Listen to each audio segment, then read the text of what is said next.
A young man was recently hired for a job, but after several weeks, he was called into the manager's office. "What is the meaning of this?" the manager demanded. "When you applied for this job, you said you had 5 years' experience. I just found out this is the first job you've ever had." "Well," the young man said, "you did say you wanted somebody with some imagination." It's not my best, that's okay. Last week we started to look at cartoons, and even though that sounds a little bit juvenile, I think we found something of value in looking at Christianity through the lens of something so simple. And so this week we are continuing this cartoon Christianity series by looking at the very thing that was the subject of that little joke at the beginning: imagination. And we're going to be doing that today with one of the most beloved cartoon characters in our history. Snoopy, one of Charles Schulz's famous Peanuts characters, is already an imaginative character. After all, he is a beagle that walks on 2 feet and plays with the rest of the gang just like any other human child would. But beyond just being an imaginative character, Snoopy has an imagination all his own. Perhaps that's best on display in his adventures as the World War I flying ace. And in these instances, Snoopy sits atop his red doghouse, imagining he's flying a beautiful red fighter plane in the skies above Europe, taking on the Red Baron. If you're not familiar with these scenes in the comic strips, maybe you've seen it as a main storyline in the 1966 fall special, It's the Great Pumpkin, Charlie Brown. Throughout this cartoon, we see various stages of Snoopy's imaginative story. He starts in a desperate dogfight, which ends in peril as he pretends to crash his plane. Now, without his fighter, Snoopy is left to wander the countryside of France, which is really just his own backyard.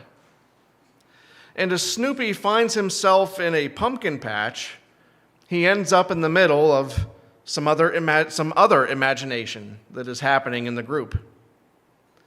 Linus has been telling his friends about the arrival of the mysterious Great Pumpkin. He's gotten Sally to join him, and they end up in the same pumpkin patch that Snoopy just wandered into. Linus sees this mysterious, shadowy figure approaching, and he thinks that the Great Pumpkin has finally come to visit. He's so excited he just can't take it anymore, and he promptly faints. Sally, though, sees everything that's happening. And she sees that this Great Pumpkin that Linus has been going on and on about is really just Snoopy, and it all looks rather ridiculous to her. But Linus holds on to his imagination, and as the show ends, Linus is loudly declaring that the Great Pumpkin will indeed arrive next year, and he is not going to miss it this time.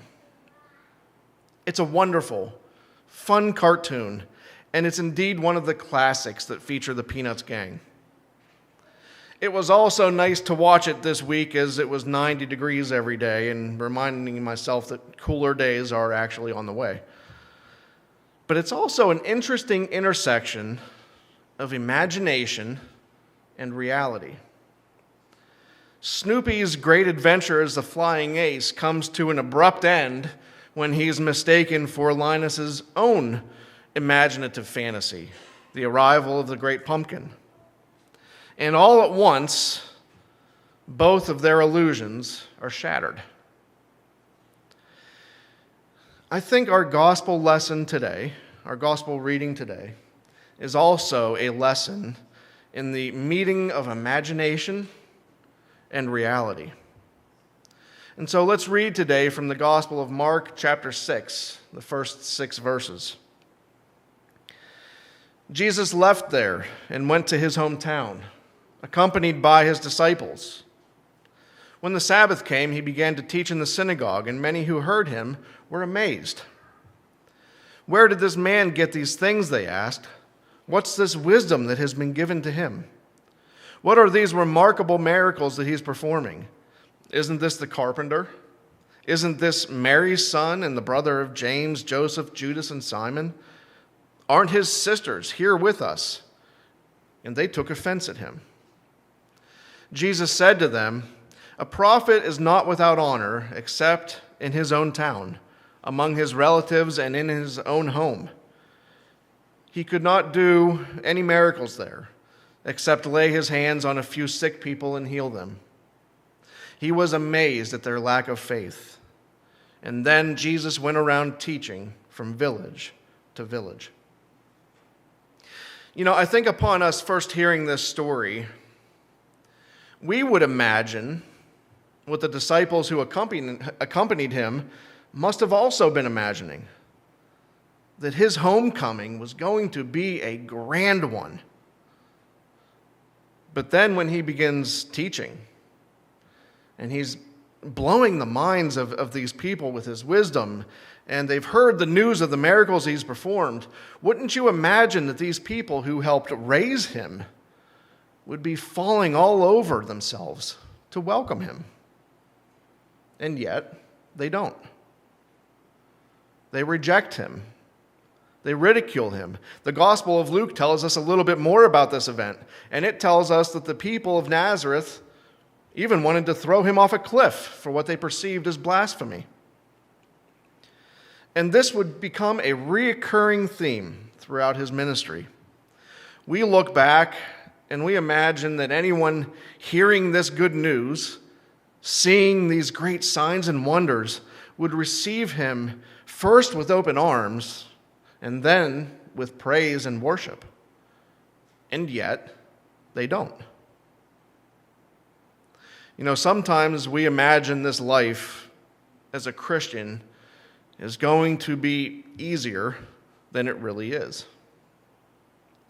Sometimes we imagine that we're going to have immediate and grand results when we devote our lives to spreading that same news that Jesus came to tell us about. Sometimes we imagine we're going to do everything we feel is possible at our church. Maybe we're going to go all out at Vacation Bible School. We're going to reach countless people and we're going to change everyone's lives forever. But sometimes our imaginations get a little bit ahead of us. And what do we do when that happens? What do we do when we come to expect these big things, or expect the path of least resistance, or expect huge results right away? I think our natural human tendency might be disappointment, perhaps even resignation. We might even start to say, you know what? All this isn't worth it. And I think if we experience something even remotely close to what Jesus did, many of us would pack it in right there. We don't need to be thrown off any cliffs, do we? But that's not what Jesus did.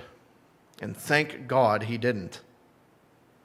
What Jesus did instead is revealed in verse 6. Then Jesus went around teaching from village to village. And so what did Jesus do?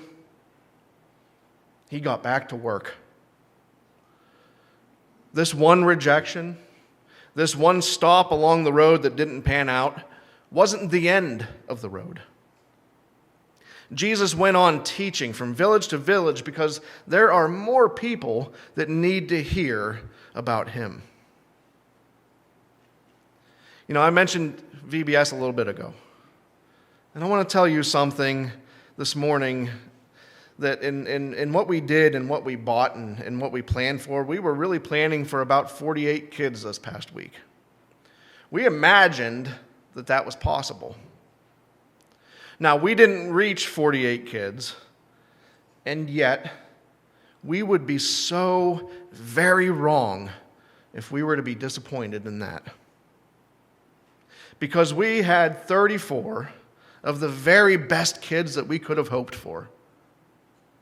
And if we focused on what we imagined might have been possible and didn't happen, if we would ever allow that to stop us from doing this work, some of those kids may never hear about the love of God through his Son, Jesus Christ. We must continue like Jesus, teaching and telling and showing of God's love. But this isn't all that we can learn about imagination from Jesus' trip to Nazareth. The first half of verse 6 also has an important lesson for us. He was amazed at their lack of faith.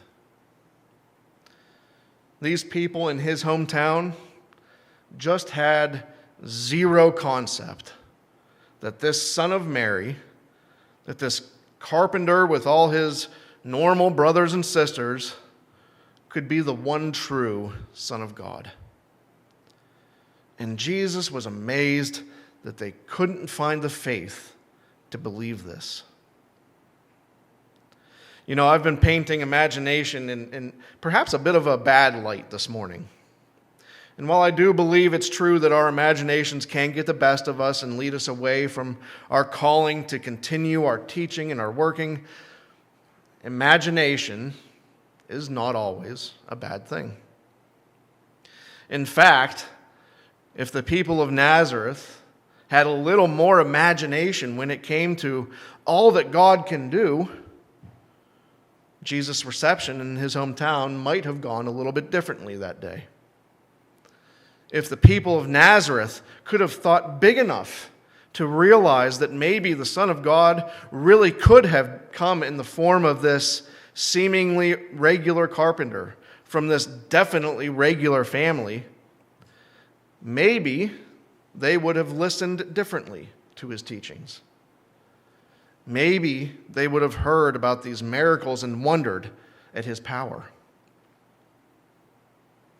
If we can't imagine that God is big enough to act in ways that we haven't thought of yet, if our imaginations can't strive towards the height and the depth of what God can do, our faith isn't much different than the Nazarenes. If we don't allow our faith some room for imagination, we risk falling into that trap of the same old thing. How often do we as a church limit ourselves to what we do and what we can be because we've never done that before? What if we miss God also asking, what if? And that is where the intersection of faith and imagination is not a bad thing at all. That is where the intersection of faith and imagination becomes vital. In his quest to find the great pumpkin, Linus missed out on a lot of great things.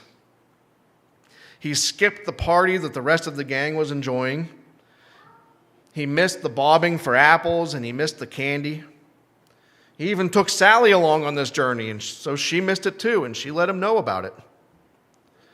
Maybe in that case, this search for this imaginary great pumpkin led to some rather big disappointment.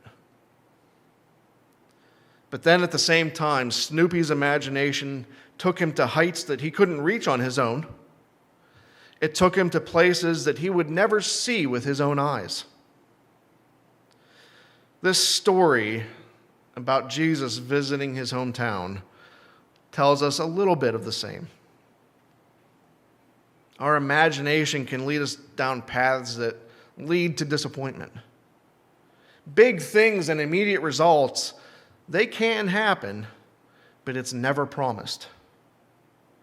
And so when reality sets in, when our work isn't just like we imagined it would be, we might be tempted to give up.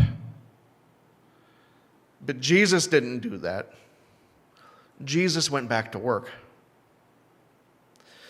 At the same time, A life without imagination can blind us to all that God can do. The Nazarenes just couldn't imagine this kid from their hometown could be anything more than a carpenter. And oh, how much they missed, because their imagination didn't allow their faith any room for big things. Friends, let's never stop our work when it doesn't pan out quite like we imagined it.